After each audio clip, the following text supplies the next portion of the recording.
I've been meaning to share some of my experiences on here for a while now. I've always had an interest in the paranormal, and I've had my fair share of experiences over the years. Some of them have been terrifying, others just plain weird. This isn't the most creepy of them, but definitely memorable nonetheless. In July of last year, my sister took my mom on a holiday to Europe, so I was left to house sit for the month. I had the entire house to myself, so I took full advantage, staying up till 6 a.m., marathoning my favorite shows, and just wasting time. It was fun initially, but gradually I started to feel isolated. Aside from messages from friends, I more or less closed myself off. I rarely saw anyone and started to take a bit of a toll on me emotionally.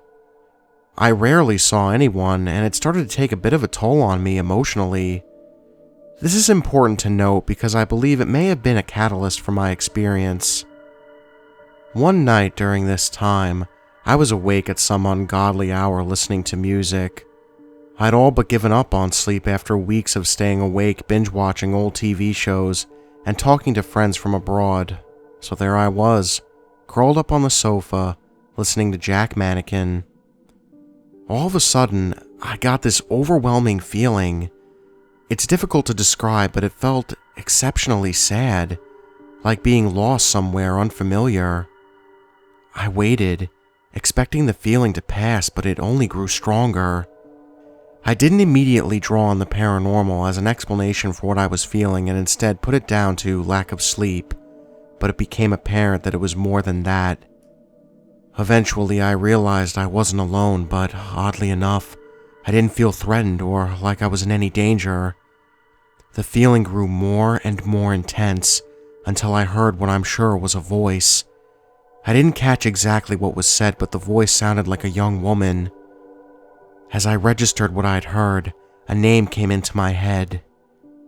Emily. Whatever this thing was, it had a name. I listened again, hoping to hear something else that could explain why this was happening, but the house was silent. After a few minutes, the feeling eventually dissipated and never returned. I'm not sure exactly what happened that night, but a friend of mine theorized that it could have been someone or something that was drawn to me because of how I'd been feeling. When I was 18, almost 10 years ago, I had a phone call that completely changed my life. I got woken up at almost 6 a.m. by an unknown number. I figured it was my boyfriend, since his phone usually showed up as the famous unknown number. He usually called me before going into work at around 7:30 a.m., but sometimes he'd call me at 6-ish if he wanted to talk to me while waking up. I answer. He says, "Hey baby." I'm still half asleep but start talking. He tells me that he has a little problem and that he's feeling really, being 18 and having to start dating him recently. Let's just say I was very willing to, So we start, and he tells me how he absolutely loved seeing me last weekend, how good I looked, how he absolutely loved my hot red panties. He basically described what we had done during the weekend, and how much he loved some of the things I did to him. I replied, I was more and more awake and we were having a really good time. Then I noticed it was almost 7 a.m. and basically asked him, "So this is fun and all, but aren't you going to get ready for work?" This is giving me chills typing it, but he basically replied, No. I think I'll skip work today. What about I come over?" Now the thing is, by then I was pretty awake, and although the voice that was talking to me was very similar to my boyfriend's, something threw me off. My boyfriend doesn't say the, no, like he does. Besides, I knew that unless he was sick, my boyfriend would never skip work, because he was scheduled on shifts and missing a shift was a big deal that could get him fired. I kind of froze. He noticed, so he said, "Oh babe, you're right, I should start getting dressed. So you want me to come over?" By then I swore that his voice was back to my boyfriend's voice, and I just felt silly. So what if he wanted to skip a day at work? Maybe he just wanted to see me. So I tell him, yeah, sure, come over. It will only be us here. He replied, great. Then he asked, where is it? Wait, what? My boyfriend knows where I live. He had been coming over for weeks now.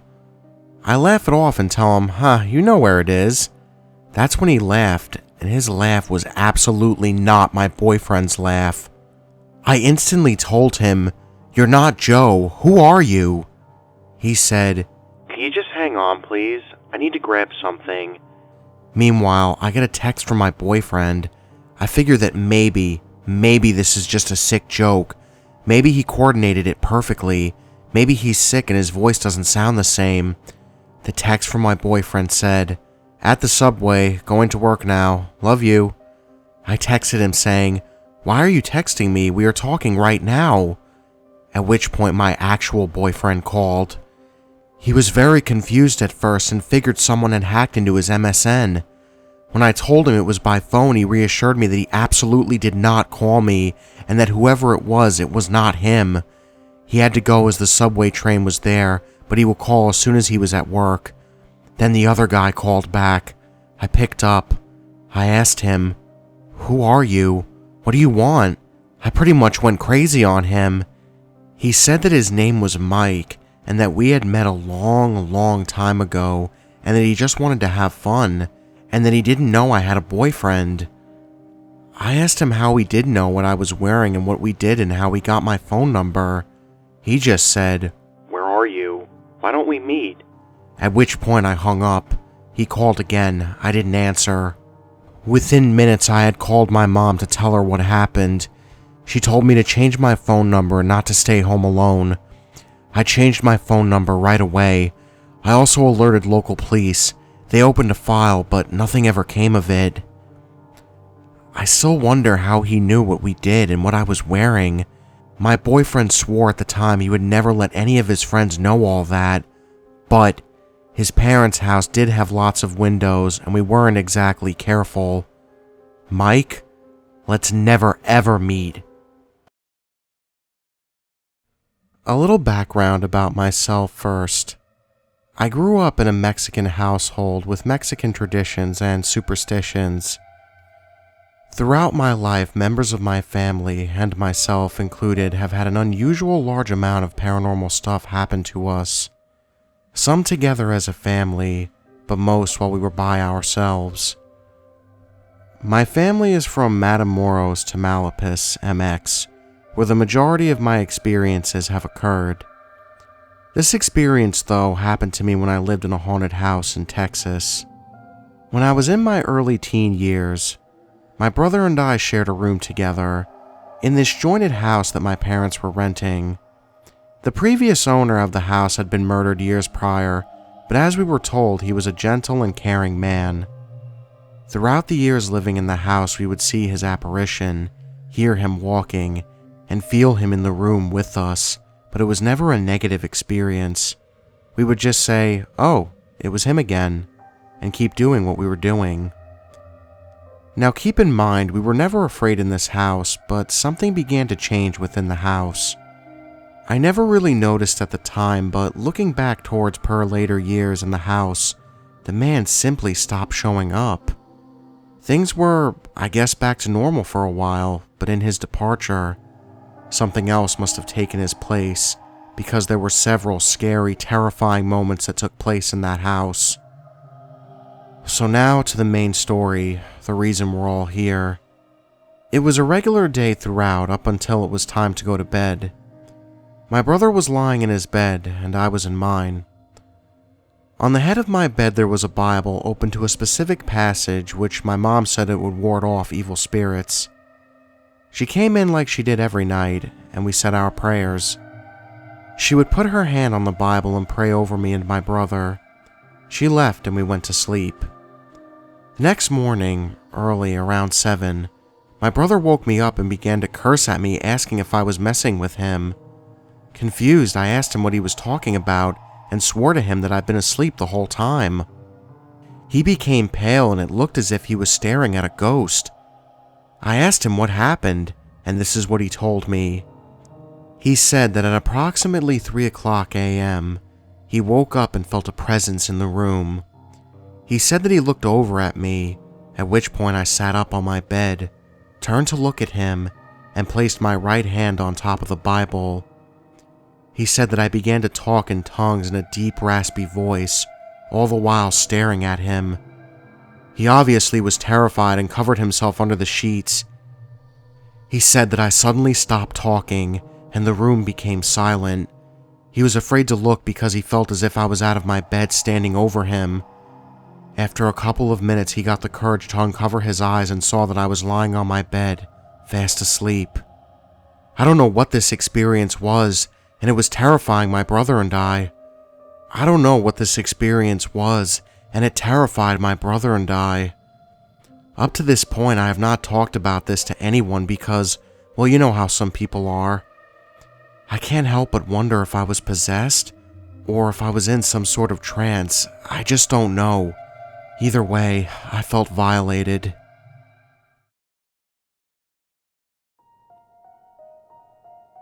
This happened about 2 years ago in my old hometown, and this fucking guy is one of the reasons why I'm glad I don't live there anymore. We were out bar hopping with a bunch of my friends and having a really good time. At some point during the night, this dude came up to me and started talking to me, but the music was blaring so loud I couldn't hear him. Not that I really cared what he had to say anyway, and just brushed him off. His logical response to me ignoring him was that he attempted to hug me, so I pushed him away and gave him the, "What the fuck, man, don't do that" look. He just smiled at me and wandered off.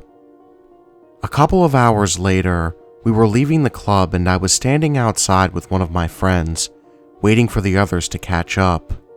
When that smiling dude showed up again, this time he's talking to my friend, hitting on her with this almost childlike eagerness and energy.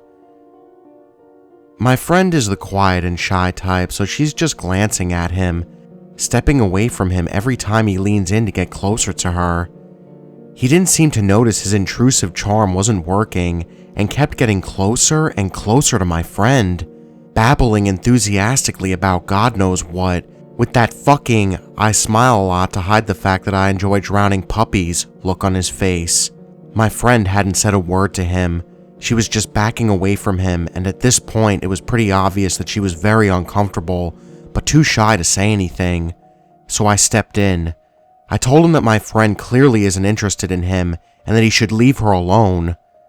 He ignored me and instead of leaving her alone, grabbed her by the arm and started violently dragging her away from the bar, still smiling and sort of chanting, "You're coming home with me, you're coming home with me, you're coming home with me tonight, you're coming home with me now. We are going to have so much fun." Every time he finished a sentence, he yanked her arm harder. My friend was in utter shock, and she was just staring at him with a bewildered look on her face when I grabbed his arm and pushed him away from her. "Get the fuck away from her," I said, and placed myself between them. Within seconds, the joyous smile on his face turned into the ugliest fucking grimace I've ever had the misfortune of witnessing, and he laughed at me. He wrapped his hands around my neck and started choking me, to which I responded by punching him in the face as hard as I could from my awkward position. Luckily, one of my friends had just gotten out of the club, so she saw him attacking me and called for the bouncers. The bouncers ran outside and they had to pry him away from me. There were 2 bouncers holding him and he was still screaming at me, trying to get his hands on me. I noticed that I had busted his lip open and he was bleeding everywhere. When the bouncers let him go, he ran down the street and disappeared into the night.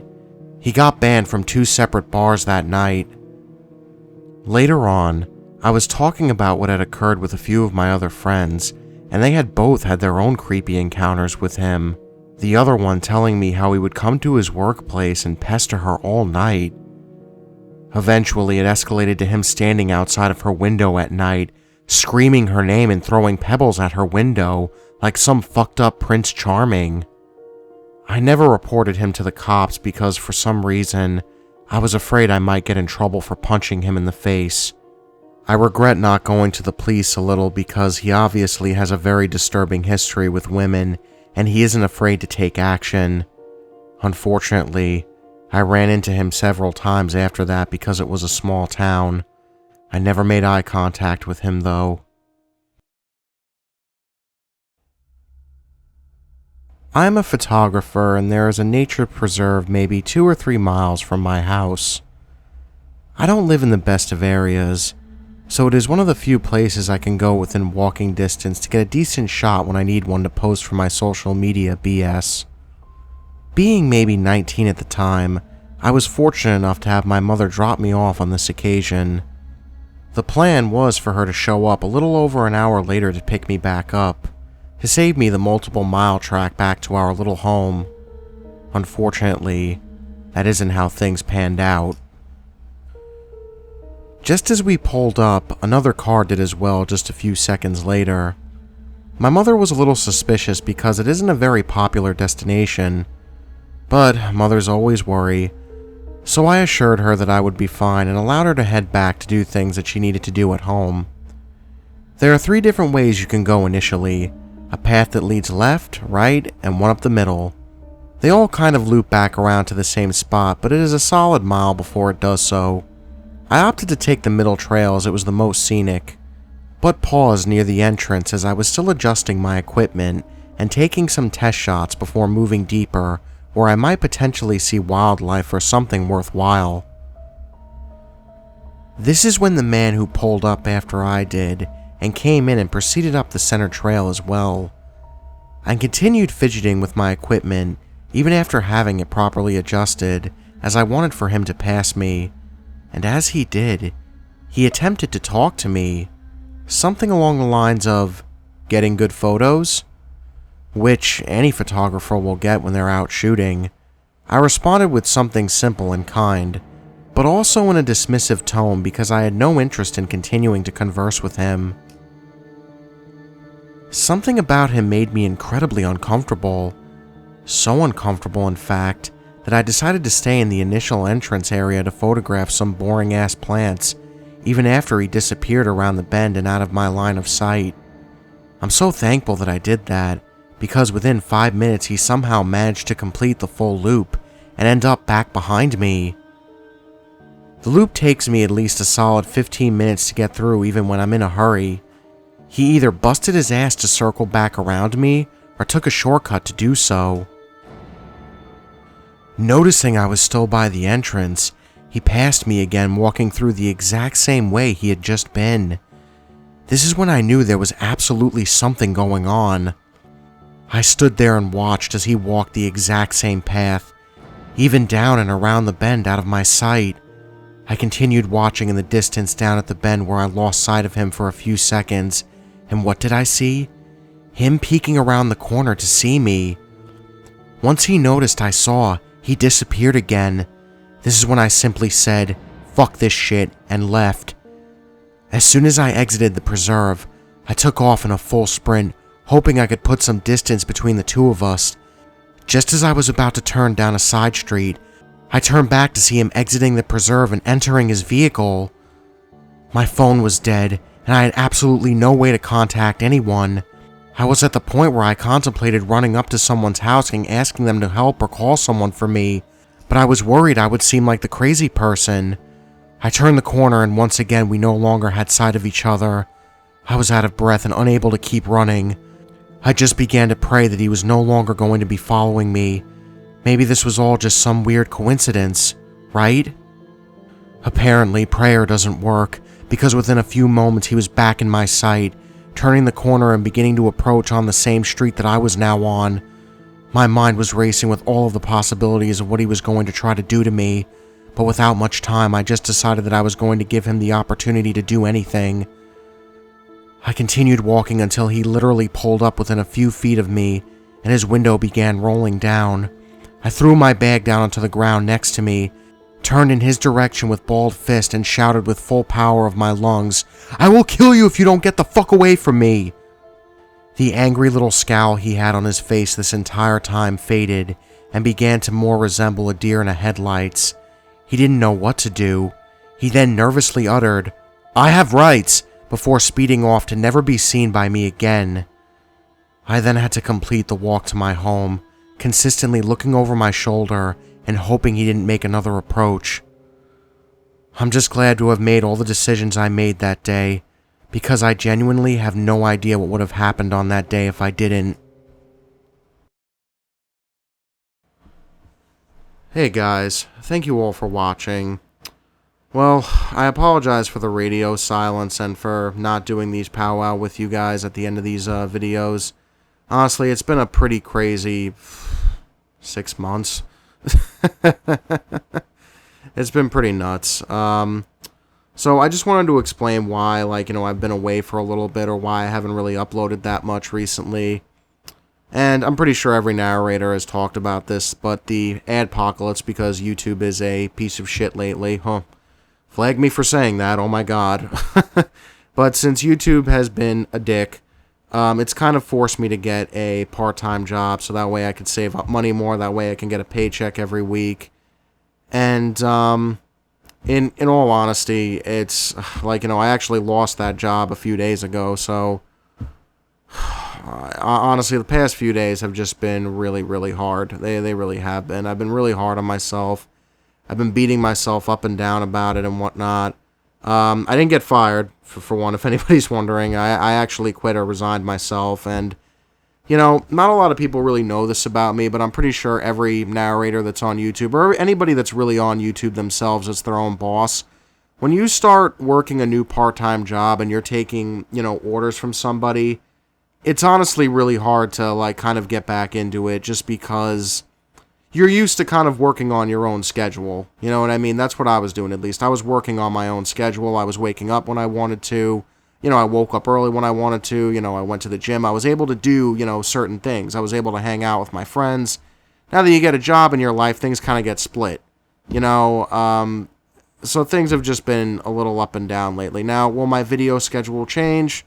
Maybe, maybe not. Considering I got an interview for a job on Monday, so go me. However, though, I did actually just make a Twitch account on, Twitch, obviously. And, it's, JN1923. For some reason, they wouldn't let me put Joey's Nightmares. I don't know why, but I am on there. So I want to start uploading videos on there, too, as opposed to YouTube. Just because of how shitty YouTube's been lately. So if you guys want to follow me on Twitch, I'll leave a link down in the description as to where my channel is on that.